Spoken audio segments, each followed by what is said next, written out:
Thanks for watching Numbskull News. And today, we're going to talk about all the pissing and moaning about the CFP that a lot of people, especially in the Big Two conferences, have with what's going on in the first year of the 12-team playoff. And it hasn't even ended yet. We're halfway through the playoff, people. Semi-final round hasn't even kicked off yet. And people want to blow it up. It's freaking ridiculous. Now, we're going to go through some of these problems and complaints that people have, and I'm going to take a dump all over them. Let's start with the SEC. Of course, they have a problem with just getting 3 in, right? Well, this doesn't help your cause, does it? This doesn't help your cause. Losing to a 7-5 Michigan Wolverines team, 7-5 in the regular season. Oh, and if it wasn't Alabama, how about South Carolina? How about South Carolina? How about those guys, the Gamecocks? Losing to Illinois. So much for the mighty SEC. And, we just beat the hell out of everybody.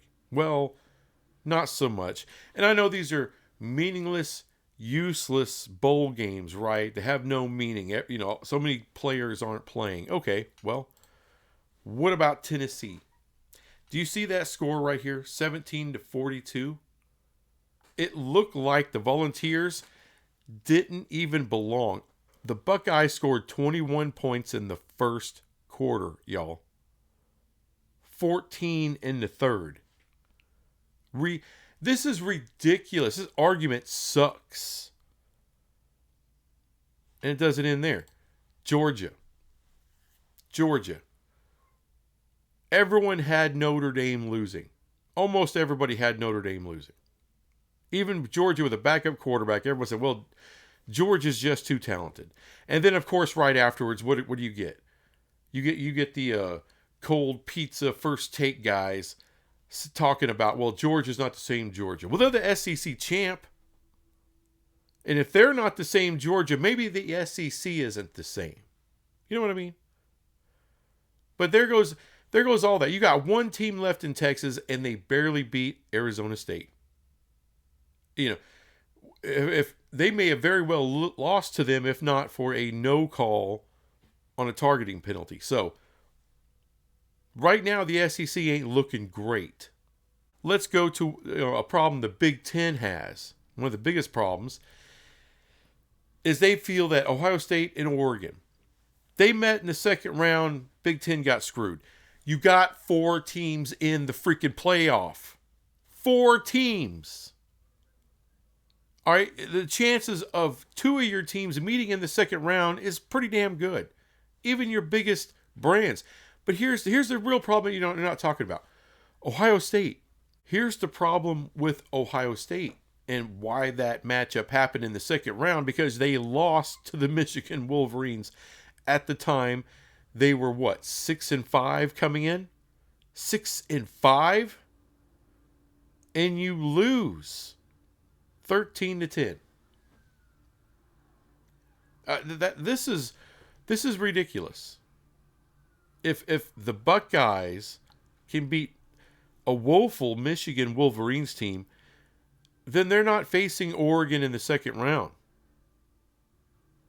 You know, either way, you got 4 teams in. I was an advocate for the Big Ten getting 4 teams. I felt there was 4 worthy Big Ten teams. I think a lot of people in the country felt the same way.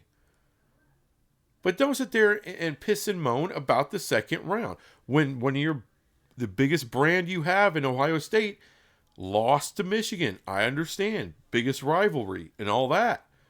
Throw the records out. Well, I'm not going to throw the record out. Ohio State should have owned Michigan in that game. I understand if it was a closer than people expected kind of game, but there's no way in hell Michigan should have won that game. Let's just be honest about it. One of the things people are talking about, and Big Ten and SEC, but there's a lot of other fans, media types and all that are really, just throwing their hands up in the air about the bye weeks. All the teams that had bye weeks, every one of them lost. And every one of them lost big. This Oregon, 21-41. Well, it really wasn't that close. But I'll tell you what, a bye. Look, you can make the case that you're going to be rusty with a bye week, right? Okay, 34-8, rusty. That's what it was at halftime. Ohio State scored 14 in the first, 20 points in the second quarter. 34-8 at halftime. What the hell are you talking about? 34 points? That's not rust. You can't blame that on a bye week. You can blame it on just your coach not having your team ready to go at all. That's disgusting. And it's not the fault of a bye week. Because look, Arizona State, they were a little rusty. They fell behind to Texas. And what happened? They got back into the game in the second half. But, yeah, you can't expect to come back from 34-8 at halftime against a team like Ohio State. You're just done. And there ain't no excuse for that. And once again, Georgia had a bye week. You mean to tell me you can only muster 10 freaking points in a freaking game? That you can't knock any rust off? I understand backup quarterback, but you have a run game. The defense showed up. The Notre Dame quarterback only threw for 90 yards. 90 yards. Okay? So the Georgia defense wasn't that rusty. But all you can muster is 10 measly freaking points? Screw off. That's not the fault of a bye week. And let's not even talk about that bye weeks have been used in the NFL for decades now.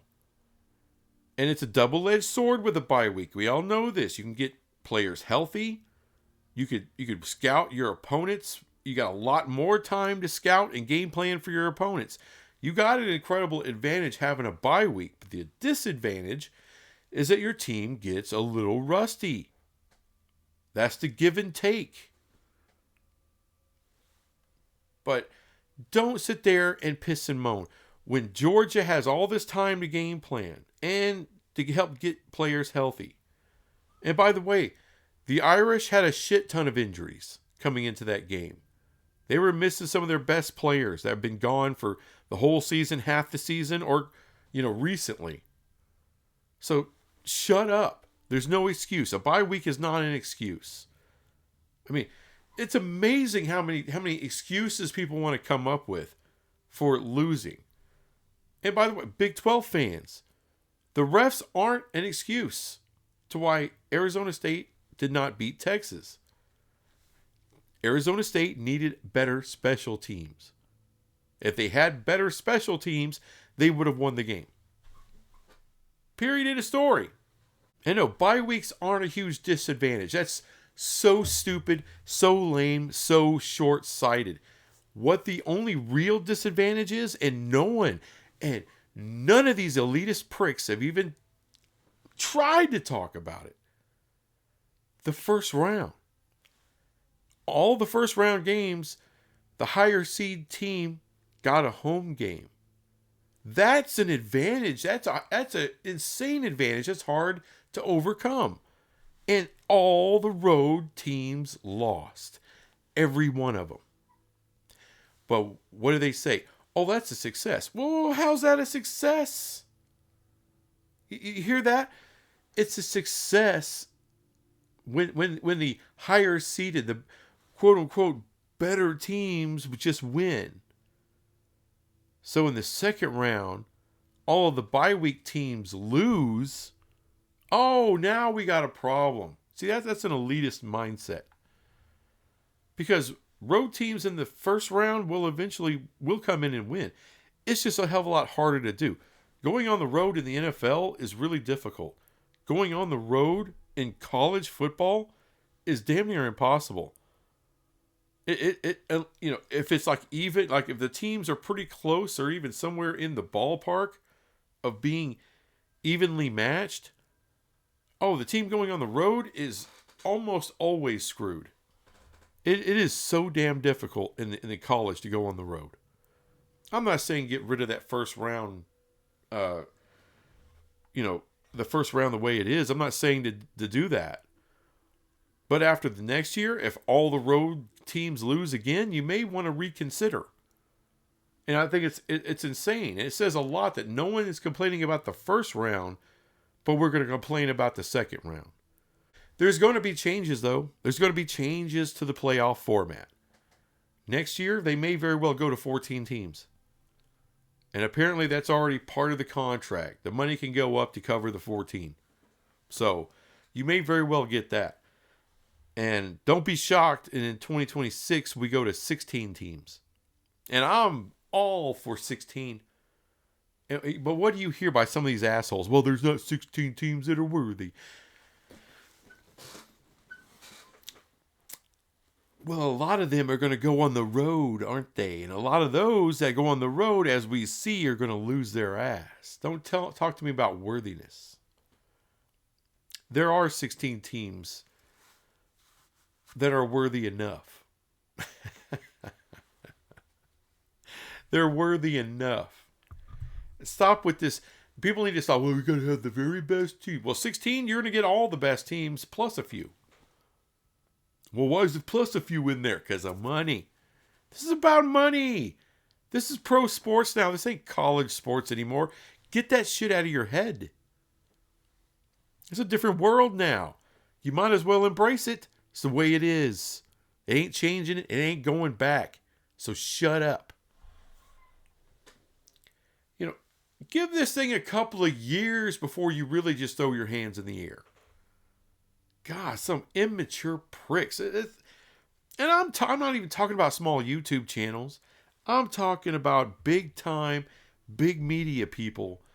ESPN, Fox, these commentators just shitting all over themselves about it. Shut up. This thing is a flying success this year. It's a huge success this year. You can't make any arguments who's in the Final Four. Penn State, Notre Dame, Texas, Ohio State. That could have been done just with a 14 playoff if we didn't even have a 12-team playoff. You would have bought into some of that. Oh, wait. Only having one SEC team in? Well, that's been the case for the last few years. So it doesn't really freaking matter anyway. This playoff has been fun. It's exactly what college football needs. There's a lot of people out there wanting to complain just because of their circumstance. Well, screw your circumstance. Have your teams win games that they should win. And this ain't a problem. All of a sudden, your pissing and moaning goes away and you can thump your chest. That's all there is. People just don't feel like they can thump their chest enough. Well, tough shit. Tough shit. Unless you're Notre Dame. You're flying pretty high. You like how everything's going this year if you're Notre Dame. That's all I'm saying. Anyway, thanks for watching this crap. I'll be back with some more crap later. Bye.